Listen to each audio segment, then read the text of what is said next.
Continuamos con más en la tarde de hoy. La pandemia del coronavirus, que ha cobrado más de 30.000 muertos, mantiene en vilo al mundo.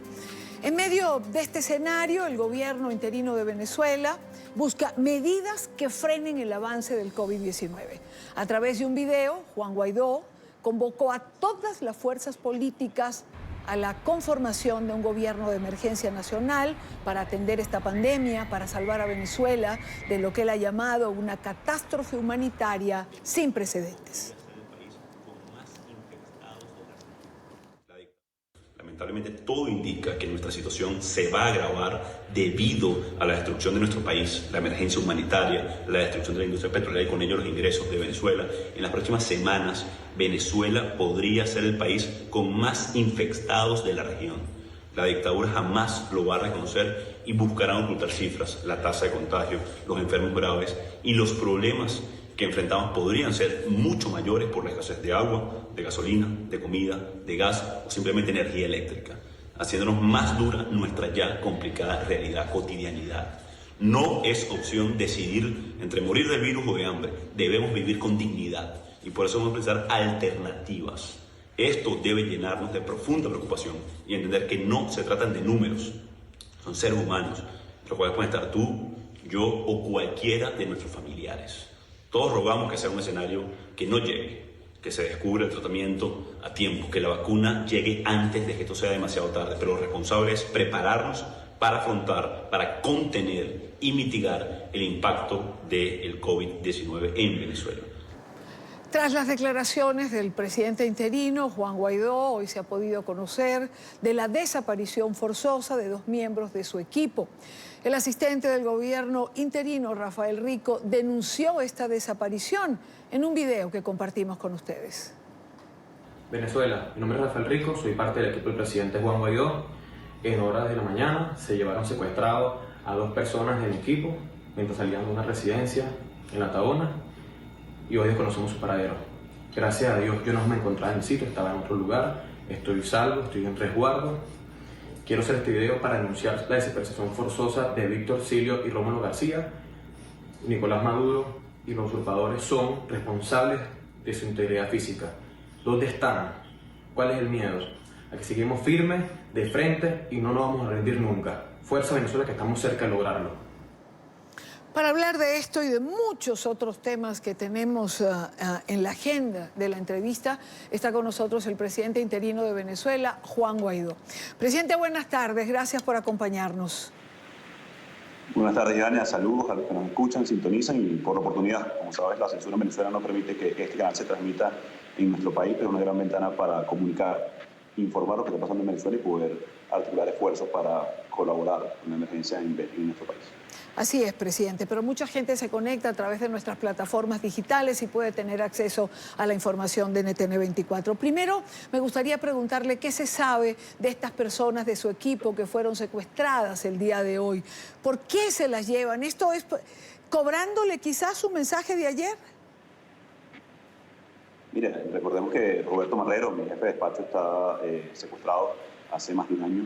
También Sergio Vergara, yo voy también en exilio, que un tío materno, simplemente por llevar mi sangre, o yo, su sangre, está secuestrado en el DGCIN. Esto es el esquema de represión, de persecución de un narcoestado que se comporta como tal. Secuestraron a 2 jóvenes de nuestro equipo operativo que no tienen información directa con la decisión política, ni siquiera con la militancia, simplemente por colaborar con un mejor país, con la libertad de Venezuela. Los llevaron secuestrados buscando a Rafael Rico, mi asistente personal, en este momento a resguardo. Estas 2 personas hoy de nuestro equipo están desaparecidas, debo denunciarlo de esta manera. Ellos habían denunciado o los que los secuestraron habían dicho a la policía del municipio que eran del DGCIN. Nuestros abogados fueron al DGCIN, Dirección de Contrainteligencia Militar, no están en ese sitio, están desaparecidos. En este momento se presume que fue FAES, que es el grupo de exterminio que la misma Michelle Bachelet habría exigido su eliminación porque han asesinado a 18.000 personas en los últimos 3 años para desaparecerlas de manera extrajudicial. Están desaparecidos en este momento y este es el esquema no solamente aparte de nuestro equipo. Hoy a más de 17 diputados, más de 20 dirigentes políticos aparecieron pintas en sus casas amenazando a sus familias de muerte con su vida. Esto es el fascismo, que en Venezuela ha cobrado tanto más vida que ese virus del totalitarismo, como hoy la emergencia que tenemos de la pandemia. Presidente, vamos a hablar de varias cosas en la tarde de hoy, si usted me lo permite. He dividido nuestra entrevista en varias partes. Yo quisiera comenzar primero por lo que fue la rueda de prensa que ofreciera el fiscal de los Estados Unidos, el fiscal Barr, la semana pasada, y las consecuencias que eso trajo con todas las acusaciones que se han presentado contra varios líderes del régimen de Nicolás que preside, Nicolás Maduro. Una de estas consecuencias directas fue que el mayor general Cliver Alcalá, que se encontraba residenciado en Barranquilla, se entregó a las autoridades colombianas y hoy está al respaldo de la DEA en los Estados Unidos. Pero Cliver Alcalá, antes de irse o antes de viajar de Colombia, antes de salir, dio algunas declaraciones. Y en esas declaraciones, el mayor general aseguraba que usted había firmado un documento con asesores norteamericanos a propósito de unas armas que fueron decomisadas en territorio colombiano, que usted había firmado un documento con asesores estadounidenses para realizar un golpe de Estado u operaciones militares para desestabilizar al régimen en Venezuela. ¿Esto es así, presidente? ¿Usted firmó ese documento?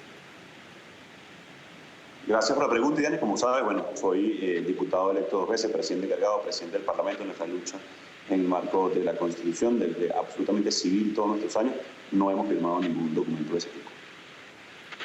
¿Por qué este hombre hace hincapié en esto? Y además dice, el presidente Guaidó no lo puede negar, porque tengo el documento que puedo mostrar. Claro, no lo hemos visto, nadie lo vio, no lo mostró antes de irse. Habría que preguntarle a él, no tenemos información al respecto.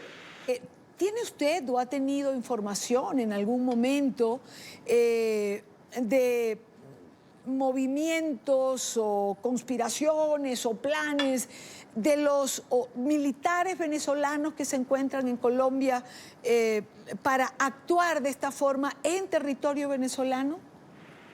No, Idania, lo que sí tengo información es del descontento en la Fuerza Armada. Creo que es evidente, producto de la crisis en Venezuela, que no solamente militares están molestos, descontentos y quisieran ponerse del lado de la Constitución. Hoy los que le han dado un golpe constante a la Constitución venezolana es la dictadura, que están acusados de narcotráfico, están acusados de terrorismo internacional, que genera una emergencia humanitaria compleja sin precedentes en Venezuela.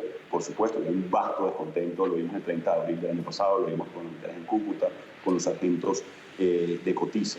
Así que sin tener precisión de ese tipo de movimientos, lo que sí sabemos es que hay un gran descontento en la Fuerza Armada Nacional y muchos de los militares quieren ponerse del lado de la Constitución, hacer respetar nuestra soberanía nacional y, por supuesto, superar esta tragedia que nos agobia a todos los venezolanos en este momento y por lo cual estamos trabajando muy duro para superarla. Y una última pregunta en relación a este tema, presidente. ¿Usted conversa con frecuencia o tiene contactos con su homólogo, el presidente Iván Duque?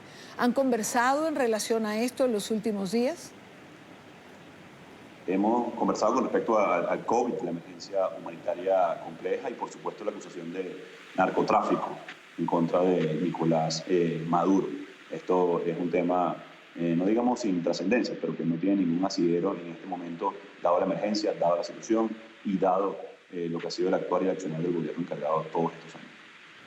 Y ya que usted menciona todos estos temas y estas acusaciones y señalamientos del narcotráfico hacia Nicolás Maduro y hacia otras cabezas del régimen, ¿tenía usted información de que esto iba a ocurrir? ¿Forma parte esto de la presión dura de la que quizás se habló cuando usted estuvo en Washington? Bueno, sabíamos de una investigación en curso, habíamos denunciado incluso parte de los vínculos con el ELN, disidencia de la FARC, de la dictadura de Maduro. Hemos hecho referencia clara durante lo que fue la cumbre antiterrorismo en Bogotá el pasado febrero a estas vinculaciones, lo que ha sido la extracción de oro para financiar actividades terroristas del ELN y parte de la vinculación que han tenido, lo que ha sido el comisionado Carlos Paparón, y también ha llevado investigación adelante. No teníamos fecha para esto. Evidentemente la justicia es imparcial, como debe ser, independiente en los Estados Unidos, en todos los países del mundo. Lamentablemente en Venezuela no es así, está secuestrada por parte de la dictadura, y es un proceso independiente, de un sistema judicial serio, respetable a nivel internacional, y que viene a reflejar lo que hemos denunciado durante años, la vinculación de Nicolás Maduro y su entorno con no solamente el narcotráfico, sino el terrorismo regional, y cómo usan como arma la droga. Presidente, hablemos ahora de su mensaje a la nación la noche de ayer. Las cifras oficiales, las que nos proporcionan desde el régimen, por lo menos la última rueda de prensa de la señora Delcy Eloína Rodríguez, decía que había 119 casos positivos. Por cierto, que decía que habían llegado 500.000 pruebas rápidas, 100.000 trajes de protección para quienes fueran a atender también a los pacientes con el COVID, todo esto en un puente que se ha establecido con China. Usted plantea una emergencia humanitaria, dice que no es su opinión, que esto está basado en una información de especialistas. Presidente, ¿qué cifras usted maneja? Porque es importante que el país y la comunidad internacional lo sepan. ¿De qué estamos hablando en realidad? Mire, como ustedes saben, en Venezuela hay una emergencia humanitaria compleja. 56% de los hospitales hoy no tienen agua, carecen algunos de planta eléctrica. En el 83% de los hospitales no hay jabón. Solamente estamos hablando de lo básico. Imagínense la contención necesaria para poder atender la pandemia. Si se comporta similar a países como España, Italia o algunos en la región, pudiéramos tener una seria situación por, de nuevo, la emergencia preexistente, que puede convertirse en una catástrofe que no va no solamente a impactar a Venezuela, sino a los países en la región. Lamentablemente la dictadura ha ocultado cifras. Acaban de anunciar un tercer muerto que, según ellos, presentaba síntomas del 29 de febrero, es decir, ellos anunciaron el primer caso apenas la segunda semana de marzo. Están ocultando información desde el principio. Lamentablemente los técnicos especialistas que han estado trabajando con nosotros han desarrollado un plan denominado José María Vargas, con el presidente de Venezuela, médico, para poder atender la emergencia, que ciertamente incluye insumos desde el extranjero, la necesidad de poder reubicar a los médicos en cada uno de los puestos clave para la emergencia, pero también proveer de agua aparte de los hospitales, proveer de asistencia directa en materia económica a familias que dependen del día a día. 50% hoy de los venezolanos viven del comercio informal, trabajadores no dependientes que no pueden sostener durante mucho tiempo una cuarentena porque necesitan buscar alimentos y comida. Debemos entonces buscar financiamiento para esto. Si a eso le sumamos la persecución política, le sumamos la destrucción del aparato productivo nacional, le sumamos la escasez de gasolina, en este momento configura un cuadro bastante delicado, que es lo que nos preocupa en definitiva. Y por eso es la necesidad no solamente del puente aéreo, sino la necesidad de restablecer el sistema de salud venezolano, poder contar con un financiamiento, claro que también pareciera obvio, pero no le van a prestar a alguien señalado de narcotráfico, con violación de derechos humanos, y que no es reconocido por el mundo democrático. Por eso la propuesta de gobierno de emergencia nacional, que además deriva de discusiones pasadas, viene del Consejo de Estado, que propusimos ya como alternativa para poder delegar funciones en esa instancia y poder gobernar Venezuela para los venezolanos. Este es un momento ya de humanitario extremo, es de vida o muerte. Los venezolanos no podemos decidir, insisto, entre morir del virus o de hambre producto de la necesidad en Venezuela. Debemos atender a nuestra gente, debemos atender, frenar, contener esta emergencia, y por eso hemos puesto en la mesa no solamente el plan José María Vargas, que tiene que ver con el tema de salud, pero también la necesidad de conformación de un gobierno de emergencia nacional basado en el Consejo de Estado, que está en nuestra Constitución. Claro, pero fíjese, mi equipo de producción me manda algunos datos que habría dicho o habría mencionado Jorge Rodríguez hace poco. Dice que los casos son 129, que 6 estarían en estado crítico, 3 con deficiencia respiratoria moderada, más de 40 con dificultad respiratoria. Mi pregunta, y perdone que le insista, ¿manejan ustedes otros datos más allá de la estadística oficial que nos dan los hermanos Rodríguez? La dictadura ha ocultado cifras desde el principio. Hoy uno lamentablemente fallecidos, le podemos mandar nuestro sentido pésame a su familia.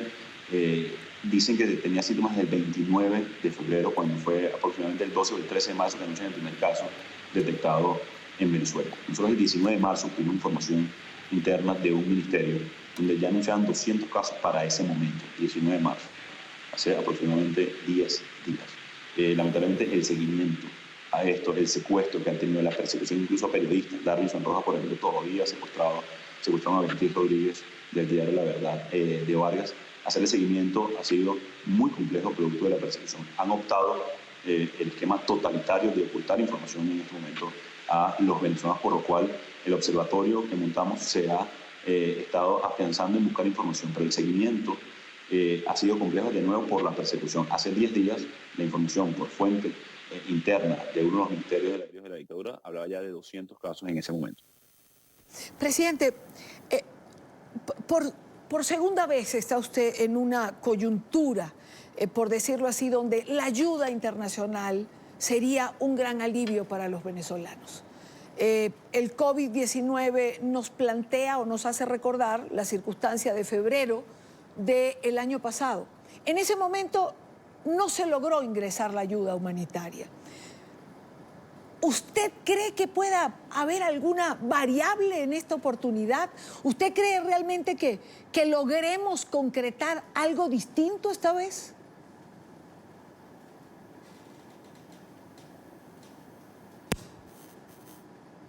¿Me escucha, presidente Guaidó? Creo que tenemos de nuevo problemas de audio con el presidente Juan Guaidó. Ya lo retomamos de nuevo. Les pido paciencia cuando estemos conversando con alguien en Venezuela, porque nos ocurre con frecuencia. Y lo tengo que repetir porque es cotidiano. Es un logro que podamos estar conversando el presidente interino Juan Guaidó y yo a través de Skype, porque la mayoría de las veces esto no se puede. Presidente, retomo, ya me dicen que lo tengo de nuevo. Le decía, ¿cree usted que logremos concretar en esta oportunidad que por segunda vez yo lo veo ante una circunstancia donde la ayuda de la comunidad internacional sería un gran alivio para los venezolanos, tanto económica como en insumos, pero que no podemos dejar de recordar lo que nos pasó el año pasado cuando no logramos que esa ayuda ingresara? ¿Cree usted que en esta oportunidad pueda concretarse algo distinto? Mira, es la única alternativa que tenemos hoy los venezolanos. Hay aproximadamente 84 respiradores en Venezuela para toda la población. Si la tasa de contagio, de nuevo, es similar a otros países del mundo, esto va a ser una catástrofe. Ya hace un año importante para esos 7 millones de venezolanos en emergencia humanitaria, con déficit de alimentación. Hoy los venezolanos no comen 3 veces al día, 2/3 partes de la población sufren de desnutrición, casi 80% de la población tiene entre 4, 5 y 10 dólares de salario al mes. Imagínate lo que significa sin agua. La principal fuente de prevención para el coronavirus es el aseo personal, lavarse las manos. No hay agua en 83% de los hogares por tubería de manera sistemática. Así que no solamente es importante, sino es indispensable poder atender la emergencia humanitaria compleja preexistente, contener la pandemia. Hemos visto cómo ha desbordado sistemas de salud robustos, como en el caso de España, como en el caso de Italia, y la precariedad que vimos en Venezuela puede ser devastadora. Así que hemos hecho la alerta, no solamente internacional, hemos hecho las gestiones para poder acceder a fuentes de financiamiento, 1.200 millones de dólares inicialmente para poder contener la emergencia humanitaria en conjunto con la pandemia, que debe sumar luego a la reconstrucción del sistema de salud, que debe sumar a muchos otros elementos para poder rescatar nuestra normalidad en Venezuela y nuestra dignidad en definitiva. La dictadura siempre hace ver esto como una pugna por el poder, y no es cierto. Es una lucha por poder vivir con dignidad, a la cual estamos todos los venezolanos en medio, no solamente de la pandemia, en medio de la persecución, hoy de nuevo secuestrando dirigentes y rayando casas de manera muy fascista, por cierto. A pesar de todo eso, estamos defendiendo a nuestra gente y hemos puesto en la mesa un plan tanto técnico de salud, en materia de alimentación, en materia de contención de la emergencia y, por supuesto, el elemento para poder cesar esta locura que viven hoy los venezolanos de poder atender la emergencia que tiene que ver con el gobierno de emergencia nacional. Claro, claro. Ahora, fíjese, presidente, cuando usted habla del plan de gobierno de emergencia nacional que incluya a todos los factores políticos, ¿a qué se refiere? Y antes de que me conteste, le voy a poner dos reacciones. Es decir, en redes usted encuentra cualquier cosa, lo sabe, usted la revisa como yo y sabe perfectamente lo que esto origina. Venezuela es un país polarizado. Por ejemplo, Orlando Avendaño pregunta, ¿todos los sectores políticos incluyen al chavismo recientemente acusado de narcoterrorismo? Ese es un lado de reacciones. Y otro de Antonio Ledesma, dirigente político, quien señala: entiendo un gobierno de emergencia sin los mismos, mas sí con los mejores, sin narcoterroristas, corruptos, sancionados, ni criminales de lesa humanidad. Entiendo como paritario fórmula incorporar a ciudadanos ejemplares más allá de los partidos. Ayudemos al presidente Juan Guaidó a lograrlo. ¿A qué se refiere, presidente, cuando usted habla de un gobierno de emergencia nacional que incluya a todos los sectores? Por supuesto, Maduro quedó descartado. Usted mismo lo descartaba en su mensaje.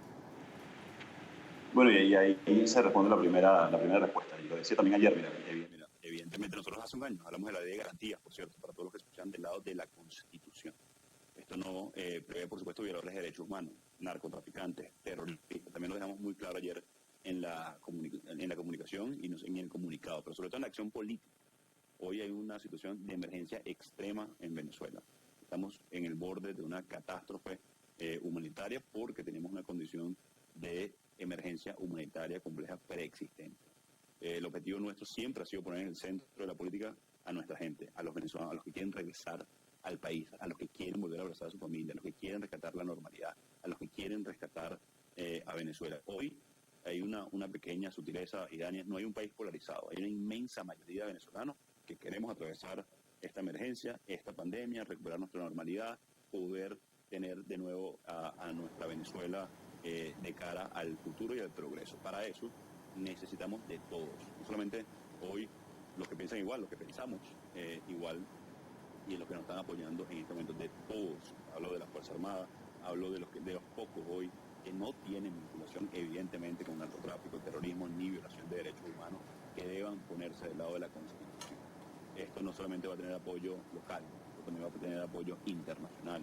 Ahora también vamos a avanzar en este sentido para poder no solamente buscar la ayuda económica necesaria, sino también poder estabilizar al país en el corto plazo. Esto implica el Parlamento Nacional, esto implica la ley de garantías, esto implica delegar funciones en el Consejo de Estado para que sea de amplia base, pero orientado, sí, con los mejores orientados siempre en la gente y en que le dé estabilidad y gobernabilidad a el nuevo gobierno. Son una de las cosas más importantes. No vamos a enfrentar al ELN, a la guerrilla, no vamos a enfrentar también a la corrupción, al narcotráfico, como lo hemos visto, y debemos dar estabilidad rápida al país para garantizar no solamente alimentación, la atención médica, para garantizar energía. Hoy no hay gasolina en Venezuela para poder recibir el financiamiento internacional, para poder entrar de nuevo en el concierto de naciones que quieren apoyar a Venezuela y quieren establecer relaciones sanas con nuestro país, para que regresen nuestros familiares.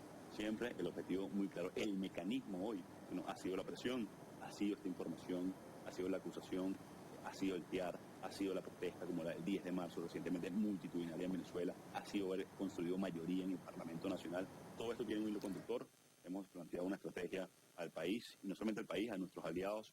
En la reciente gira que hice, articulamos una gran estrategia también internacional, y esto es parte de lo que hemos avanzado en conjunto con los venezolanos, con el Parlamento y con nuestros aliados a nivel internacional. Acepto la sutileza. No hay un país polarizado, tiene usted razón, hay una gran cantidad de gente que quiere salir de un régimen que lo oprime y que le ha dado ha destruido al país en todos sus estratos, y hoy los venezolanos tratan de sobrevivir y no de vivir. Pero acépteme usted que cuando me refería a la polarización, tiene usted razón, el país no está polarizado. Lo que a veces sentimos es que hay sectores dentro de la oposición que polarizan entre sí.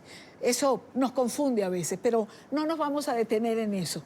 Quiero ir y compartir con usted y con nuestra teleaudiencia un tuit de Fermín Mármol. Él es criminólogo y me parecía que era una posición centrada también, ¿no? Él decía, por favor, que su mensaje es una acertada estrategia, un mensaje a lo interno de la revolución y que se debía interpretar sin pasiones y escuchar muy bien el entre líneas de la exposición, donde usted habría colocado la carga en el otro lado y estableció responsabilidades. ¿Usted cree que su mensaje se escuchó realmente, por lo menos en un buen sector, sin pasión?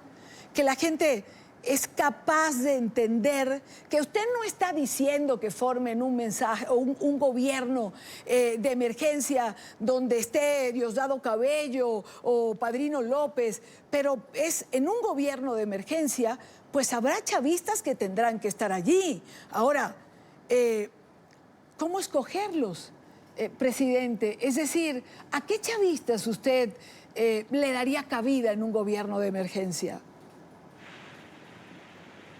Gracias por la pregunta, Irania. Mira, lo primero, no me debería decir un nombre hoy, ¿no? No vayamos a anular a alguien que esté dispuesto hoy a dar un paso sensato, certero y en pro de la gente, en pro de Venezuela. Lo que te puedo decir es quienes no, lo hablábamos, violadores de derechos humanos, acusaciones de terrorismo y narcotráfico, no pudieran participar evidentemente de la reconstrucción. Pero sí sabemos que todos debemos formar parte en este momento tan dramático del país. Ahora, yo creo que una de las cosas importantes, y entiendo además el debate, estamos a través de los espacios que podemos, por cierto, lamentablemente no tenemos acceso hoy a televisión en Venezuela, a radio, pero sí a las redes sociales.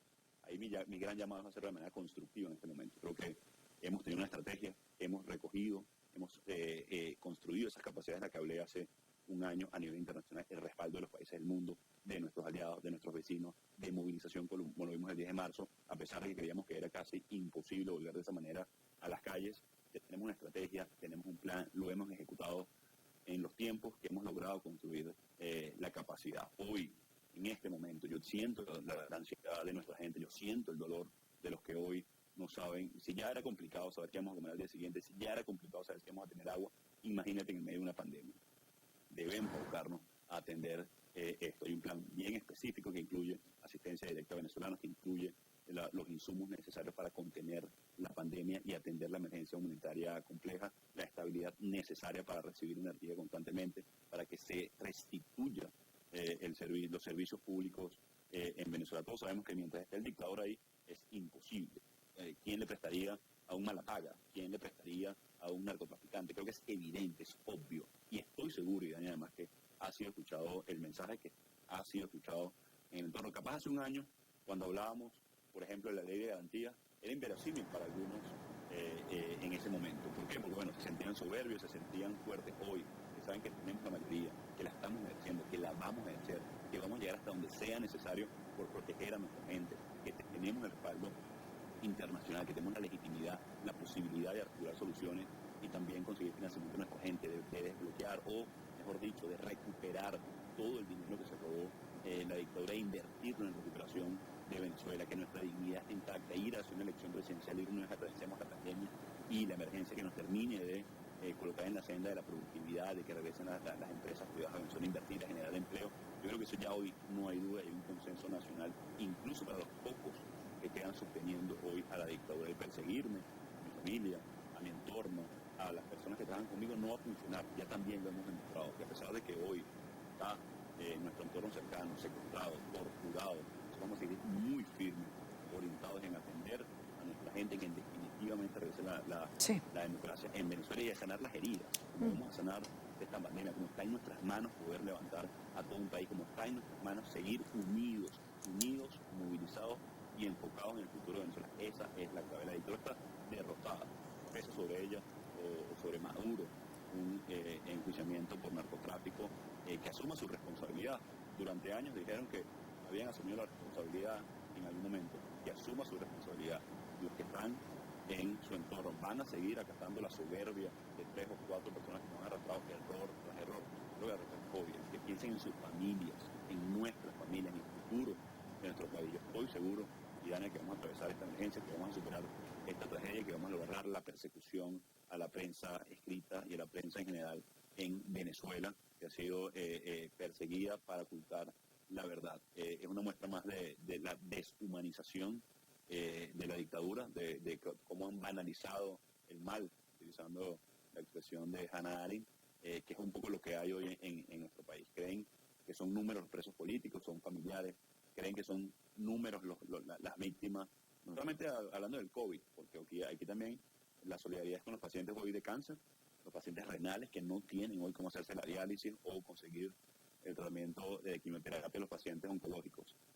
Entonces, de nuevo, una emergencia que estamos atravesando durante años y que nos pone nosotros al frente de una situación sin precedentes, pero que podemos atender, que podemos contener con amplia conciencia, con la conformación de este gobierno de emergencia nacional, que le haga funciones al Consejo de Estado para poder ir hacia una etapa no solamente de transición, de recuperación, de restablecimiento de la democracia en Venezuela. Hoy los presos políticos son unas víctimas de una dictadura que utilizan como rehenes, sabiéndose claramente que hoy no tienen ningún tipo de respaldo y mucho menos reconocimiento internacional.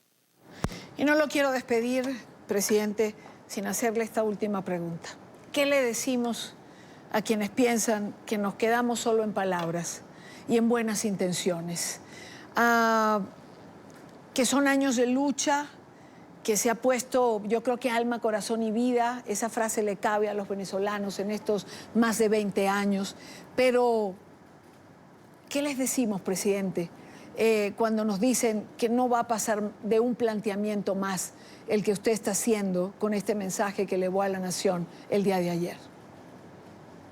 Yani, probablemente si nosotros en el 2015 habríamos dicho que íbamos a dar 2/3 partes del Parlamento, nadie nos creería. Y la ganamos. Si dijéramos que en el 2016-17 íbamos a movilizar a todo el país, probablemente hubiésemos estado escépticos. Si en el 2018 diríamos que íbamos a articular y a desconocer una dictadura que pretendía robar unas elecciones, algunos escépticos también existieron en ese momento. La verdad es que año tras año hemos demostrado con acciones, no con palabras. Evidentemente hoy es una propuesta. Primero fue el verbo y luego hemos construido mayoría. Logramos el reconocimiento, tenemos el respaldo internacional, vimos la denuncia en contra del dictador, hemos visto el reconocimiento en la OEA del embajador Gustavo Tarre, por ejemplo, y todos alrededor del mundo, vimos el intento de ingreso de ayuda humanitaria, vemos las propuestas que hay de aliarnos con todos los países del mundo, hemos visto como el 10 de marzo volvimos a las calles en todo momento, son acciones, eso no son palabras, son acciones no solamente políticas, sino sociales de acompañamiento, solamente acompañando la acción, compaginando el verbo y el actuar, que es el liderazgo además en el que creo, el liderazgo que da el ejemplo, el liderazgo que actúa, que da el ejemplo con la acción. Ahora, hoy es una propuesta, claro, una propuesta en medio de la presión máxima que hemos visto en la historia de nuestro país, sí, del mayor respaldo internacional que tenemos, de tratar de articular con los factores necesarios para lograr empujar no solamente una transición, sino una atención de emergencia y siempre poniendo al venezolano de primero, siempre preocupándonos por nuestra gente, porque hoy debemos resolver cómo atravesar la pandemia, cómo hacerle llegar apoyo a esos que viven hoy del día a día y que no elijan entre morir de un virus o de hambre, no, debemos elegir sobrevivir, debemos elegir vivir con dignidad, debemos poder recuperar a nuestro país, ver regresar a nuestros familiares. Esa es la lección que tenemos. Primero, sí, pues la palabra durante años la hemos concretado con hechos, con acciones, con acompañamiento, con respeto de la comunidad internacional y hoy no es distinto. Ya verán también en las próximas horas, nuestro planteamiento tiene acompañamiento, tiene respaldo y que vamos a seguir haciendo todo lo posible por de nuevo atender a nuestra gente, recuperar a nuestro país y sanar de una vez por todas las heridas. Presidente interino de Venezuela, Juan Guaidó. Presidente, muchísimas gracias por estar con nosotros, por estar en la tarde de hoy domingo y por compartir este tiempo, no solo con NTN 24, a través de nuestras pantallas con todos aquellos que nos ven en Venezuela y fuera del territorio venezolano. Gracias por estar aquí. Sí. No, gracias, Diana, a los que nos escucharon y ya saben, a cuidarnos mucho en medio de esta pandemia. Fuerza y bendiciones a todo el continente. Saludos. Gracias, presidente. Cuídese usted también. Juan Guaidó, presidente interino de Venezuela.